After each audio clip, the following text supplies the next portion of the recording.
টাঙ্গুয়ার হাওরের মতো জায়গায় শীতাতাপ নিয়ন্ত্রিত হাউসবোট সাউন্ড পলিউশন তা চলতে পারে না বলে জানান বন ও পরিবেশ উপদেষ্টা সৈয়দ রেজওয়ানা হাসান। বলেন, সেন্ট মার্টিন দ্বীপের পরিবেশ আগের রূপে ফিরে এসেছে, জনমনে কোনো আতঙ্ক নেই, সেখানে মানুষের জীবিকা নির্বাহের জন্য উদ্যোগ নেওয়া হচ্ছে। সচিবালয়ে জাতীয় বৃক্ষরোপণ অভিযান ও মেলা উপলক্ষে সংবাদ সম্মেলনে এসব কথা বলেন তিনি।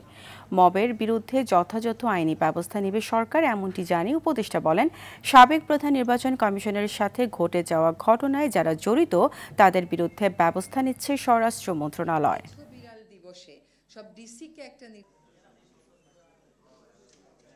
টাঙ্গুয়ার হাওরে যা ঘটছে এরকম একটা গ্লোবাল হেরিটেজ সাইটে এই জিনিস ঘটতে পারে না।